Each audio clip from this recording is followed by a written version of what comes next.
নিশ্চয়ই ভালো। আমিও তোমাদের দোয়ায় ভালো আছি। আজ আমি তোমাদের ষষ্ঠ শ্রেণীর বাংলা প্রথম পত্রের জন্মভূমি কবিতাটা নিয়ে আলোচনা করব।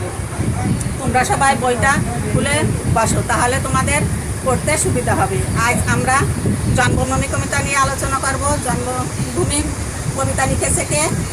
লিখেছে রবীন্দ্রনাথ ঠাকুর। এখন রবীন্দ্রনাথ ঠাকুর, এই দেখো একটা, এইটা কার ছবি দেখো, এই যে একটা ছবি, এটা এঁকেছে না তোমরা?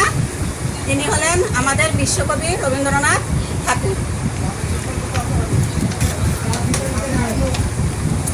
এখন আমরা রবীন্দ্রনাথ সম্পর্কে একটু জেনে নিই। দেখো, রবীন্দ্রনাথ ঠাকুর কত সালে জন্মগ্রহণ করেন এটা তোমরা জানো? রবীন্দ্রনাথ ঠাকুর জন্মগ্রহণ করেন 1861 সালে 7ই মে কলকাতার ঠাকুর পরিবারে জন্মগ্রহণ করেন। তিনি এশীয়দের মধ্যে প্রথম গীতাঞ্জলি কাব্যের জন্য তিনি 1913 সালে নোবেল পুরস্কার লাভ করেন। তিনি কেবল কবিতা নয়, উপন্যাস, ছোট গল্প, প্রবন্ধ, নাটক, বিভিন্ন ক্ষেত্রে তার কথা রচনা ছিল। রবীন্দ্রনাথ ঠাকুর জন্মগ্রহণ করেন 1861 সালের 7ই মে কলকাতার জোড়াসাঁকোর ঠাকুর পরিবারে।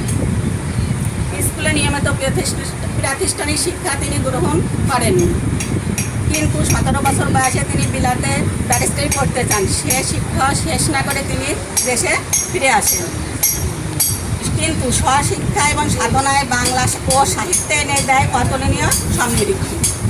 তিনি একাধারে সাহিত্যিক, চিন্তাবিদ, শিক্ষাবিদ, সুরকার, গীতিকার, নাট্যকার, বিভিন্ন ক্ষেত্রে তার পদারচনা ছিল। তার উল্লেখযোগ্য গ্রন্থগুলো কি দেখো? উল্লেখযোগ্য গ্রন্থগুলো হলো সোনার তরী, গীতাঞ্জলি, বলাকা ইত্যাদি। ঘরে বাইরে গোরা, যোগাযোগ, শেষের কবিতা ইত্যাদি হলো বিখ্যাত উপন্যাস। গল্প সংকলন, গল্পগুচ্ছ, বিসর্জন, রাজা, ডাকঘর, রক্তকবরী ইত্যাদি নাটক। তিনি ছোটদের জন্য লিখেছেন শিশু, ভোলানাথ, খাপছাড়া ইত্যাদি। তার রচিত আমার সোনার বাংলা গানটি বাংলাদেশের জাতীয় সঙ্গীত হিসেবে গৃহীত হয়েছে। তিনি 1941 সালের 7ই আগস্ট কলকাতায় মৃত্যুবরণ করেন। এবার তোমরা মূল বইটা খুলে বসো। এখন আমরা কি করব? এই যে জন্মভূমি কবিতা, এই কবিতাটা আমরা সরাসরি পাঠ করব। এই কবিতা পাঠ শেষে আমরা কি জানতে পারবো দেখো, সেটা আমি একটু বিলাসপাটা লিখে দিচ্ছি, তোমরা একটু দেখো।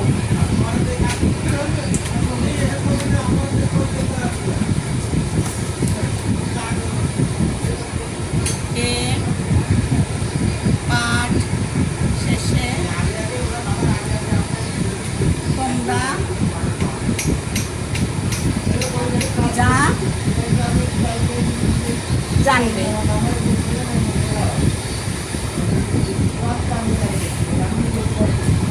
শরাব পাঠ করতে পারবে, শরাব পাঠ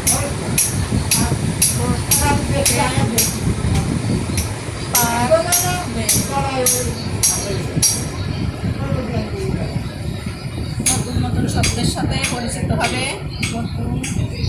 নতুন শব্দের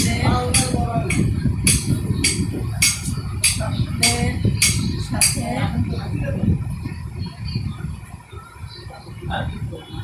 পরিচিত হবে।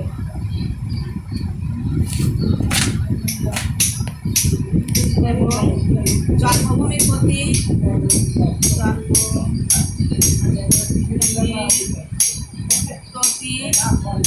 কবির যে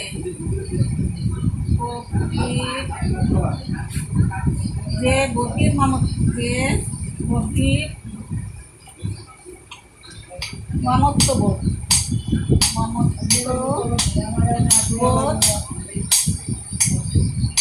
সে সম্পর্কে জানবে।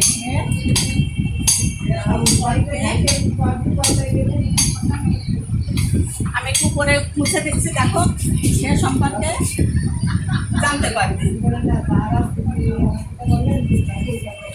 জানতে পারবে।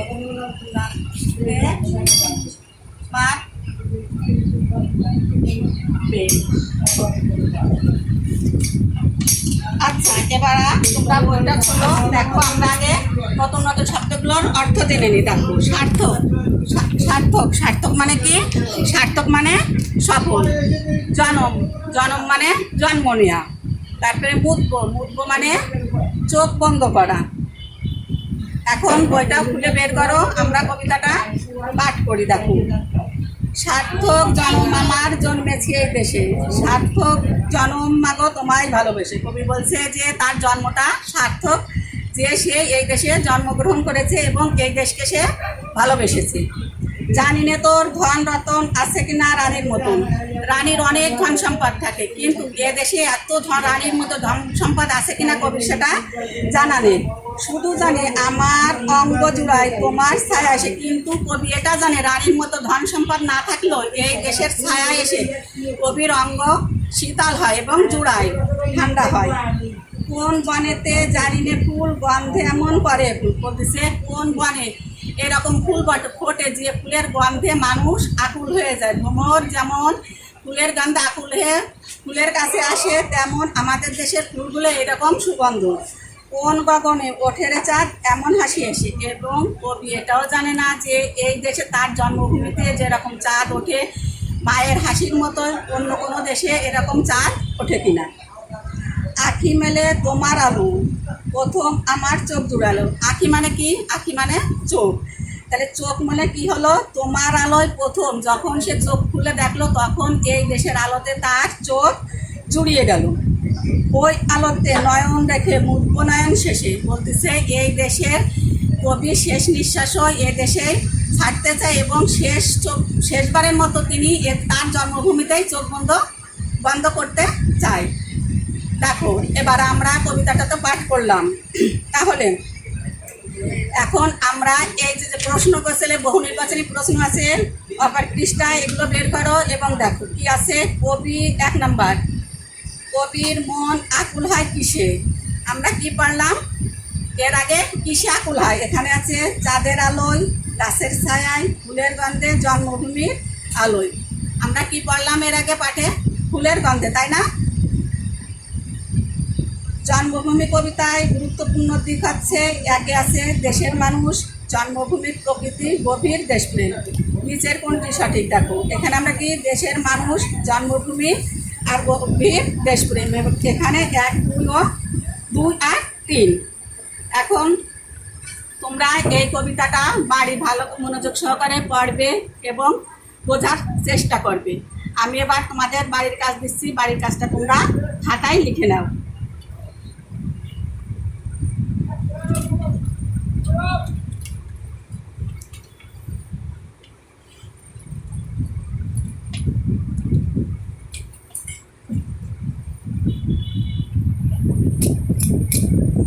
বাড়ির কাজ,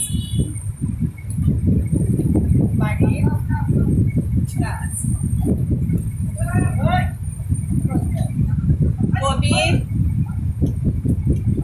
কবির শেষ ইচ্ছা কি? শেষ ইচ্ছা কি? ব্যাখ্যা করো, ব্যাখ্যা করো।